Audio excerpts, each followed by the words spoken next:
What's going on, y'all? This is Randall Branch. Welcome back to the channel. November 2025 recap is in play right now, man. Crazy, man. You guys know I started my YouTube in April 2025. So April, May, June, July, August, September, October, November. This is my 8th recap. Recapping every month of my life starting in April 2025.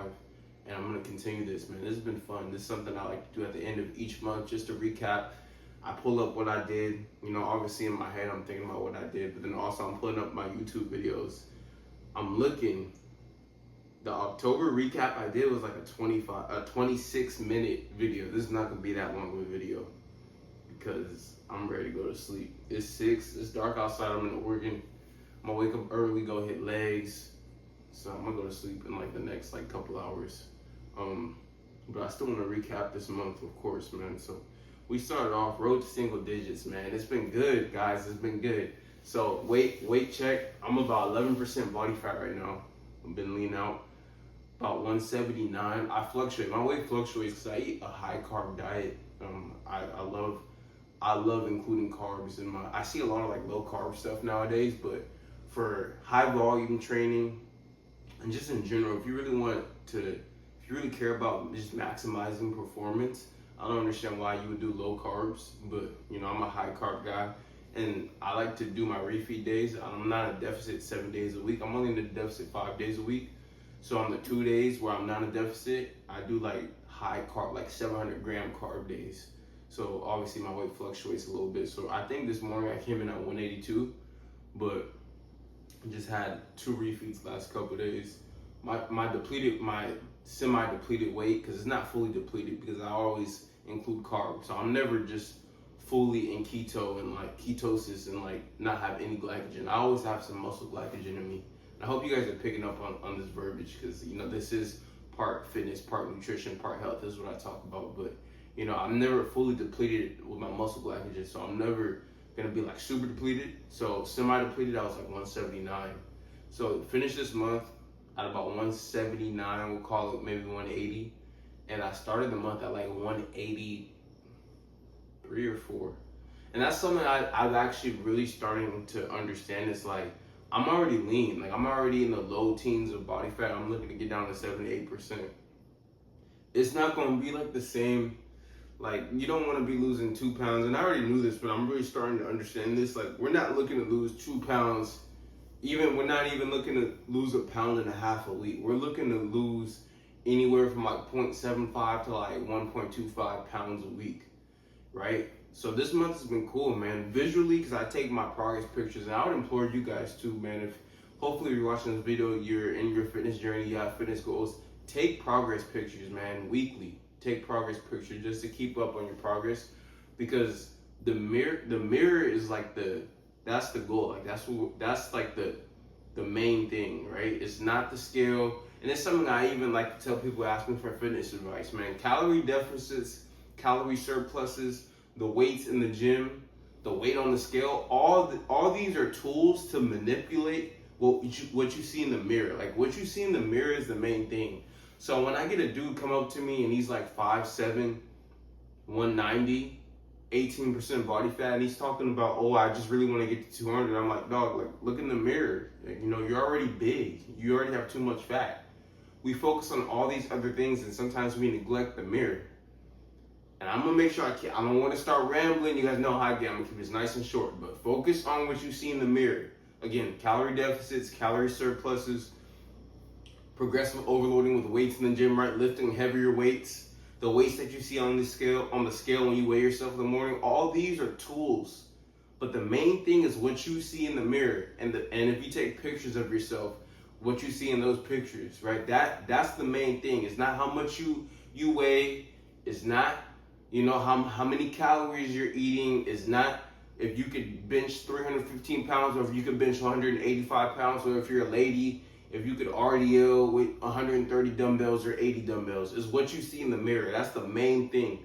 Everything else is just tools, right? Focus on what you see, because that is the main thing. Nobody cares how much you weigh or how many calories you're eating or how much weight you're pushing if you look like shit, right? That's the main thing. That's something when I got fat, I totally forgot about that. I came in the gym to look good. I forgot about the looking good part. I just start focusing on eating more calories and pushing more weight, and I forgot about the mirror. So that's one thing I can tell you guys. The look is the main thing. And obviously, I'm talking for people who have their aesthetic goals. I know some people literally don't care about aesthetics. They just want to push as much weight and eat as much food and coat, or literally just want to like power build or whatever. That's not what I'm talking about. I'm talking about for people who actually want to have like the physique, male or female, like the mirror, the pictures. Like that's the main thing, right? It's a little tangent, but that had to be said. I only lost a few pounds last month, but it's nice and slow. I'm already lean. I'm looking to get shredded and diced. And another thing I've been researching is like the way you get shredded, the way you get leaner, the way you get, you know what I'm saying? That's what's going to determine whether you can maintain it for the most part. So a lot of people, like for instance, even right now, and I talked about this on my last video talking about your level of fitness will dictate what your body can or cannot do. People were telling me that I wouldn't be able to maintain sub 15% body fat, 12, 13, 14, and I have. And obviously I still have some hunger pains sometimes, or sometimes, you know, like whatever, but like I've been able to maintain it. It's because of how I got down. Now, if I would have crash dieted on 1800, low fats, low carbs, you know, a whole bunch of cardio, then yeah, I probably would have just ballooned right back up. But I gradually got down, and that's the same mindset I'm taking towards getting even leaner, right? If I really want to maintain single digit body fat, the way I get down there is going to be crucial. If I get down there with ease, you know, Kino Body, I like Kino Body. Kino Body talks about coasting yourself lean, man. You got to coast yourself lean, and it's exactly the same thing, man. When you coast yourself lean and you can stay lean, you can just use what you got there. So right now I'm on high carbs. My fats are good. I'm not doing like something crazy like 20, 30 grams of fat like I see dudes doing on Instagram. My calories are cool. You know, they're still relatively low for me and my maintenance, but they're cool. They're in a suitable spot, a sustainable spot. So I'll be able to maintain it when I get down there. So little tangent, but I did lose a little bit of fat this month, and it was a good pace, and I'm feeling good, man. I'm looking leaner, and like I said, the mirror is what's driving me, not really the scale, man. You can lose 2-3 pounds and look way better, especially when you're already leaner. So probably gonna finish this month at about, or December at about like 176, right? Somewhere in the mid 170s, and starting the month at 179, 180. So just looking to lose like anywhere from like 4 to 5 pounds this month in December. So yeah, the video I had, the gym is not everything, make sure you progressive overload in all aspects of life. That video did real good, man. Got 2.3 thousand views, and people really like that video. And again, it's not about the views, but I do really think that that's just a good thing that a lot of people need to hear, especially a lot of men. You know, people be talking about gym sales and stuff like that. You guys know I love fitness. The gym isn't everything, is what I said, and it's true. The gym should be part of our fitness journey. I would always encourage you guys to include more in your fitness journey, like taking nutrition actually seriously, you know, including steps. If you're into other things like sprinting or running or basketball or badminton or ping pong, whatever, including that, you know, to have a nice, well-rounded, you know, fitness system and not just focus on the gym. But even if the gym is your only thing, that's fine if that's what you're into. It still isn't like everything in life. I see a lot of people that over-index on the gym, and they forget about other things like that actually matter, like building a business or growing your career, growing a relationship with yourself, relationship with others, you know, dating, you know, all these things that people just neglect and just focus so much over index on the gym. And then also I talked about in the video, that's when you see people get stuff like body dysmorphia.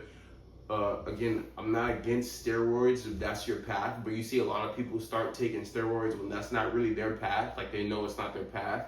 But they over-index themselves so much on the gym that they just have this crazy body dysmorphia. They're just scrolling online looking at Olympia winners all day and people on steroids all day. That they just over-index themselves on it. Like there's not really another way to put it. So it becomes their path, even though it's not a genuine path. If that makes sense.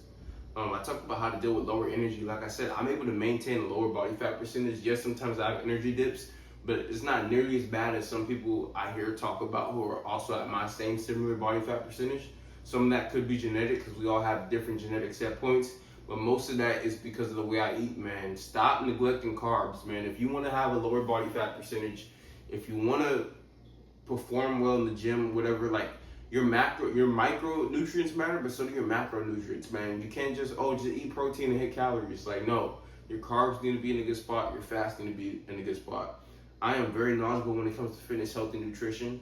Obviously, I don't know everything, but I do know a good amount, and it's because I used to be fat. So in order for me to be able to get out of, I'm talking about like I was like 250 pounds fat after like 3 years of lifting, just because I had all this bad information. So I had to go out of my way to learn information, and I'm still learning to this day, and I'll forever be learning. So I'm very knowledgeable about certain stuff, and one video I'm gonna make in the future is talking about how a lot of times we should be grateful for our struggles, because it allows us to be able to tap into something that a lot of people can't tap into. And one example I use is like when dudes like get their heart broken and like they really get into the gym, they really work on their looks, like they really work on like getting their money up, like they have like a different zeal for improving their life because of what they've been through. Like for me, I've never got my heart broken by women, so I can't tap into that, right? That's a great example, because you'll see a lot of people in the gym, they'll just coast through the gym, but they've never really, like I hit rock bottom when I looked in the mirror and saw the way I looked after 3 years of lifting.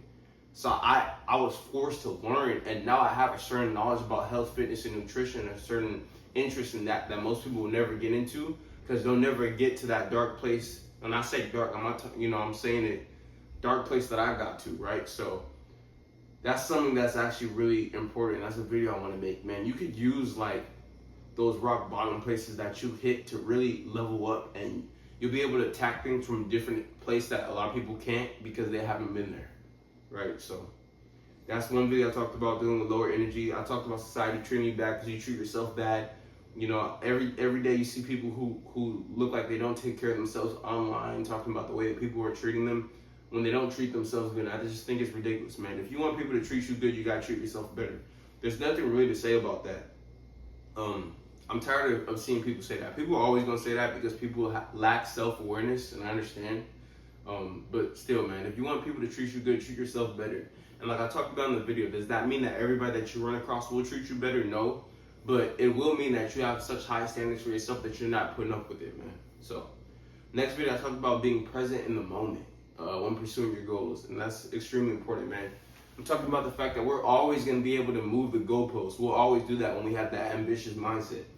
I talked about as soon as I get down to 170 or whatever I get down to, I'm my single digit body fat. Next thing I'm going to be thinking about is building more muscle and filling out my frame. I'm 6'2", so it's not like I'm gonna get to a place and just kick my feet up and be like, oh, I've made it. My physique is cool, my business is cool, my YouTube is cool, my Instagram is cool, my social media is cool, and my relationship with my family and with women is cool. Like I have nothing to work on. Like no, you're always gonna have something to work on.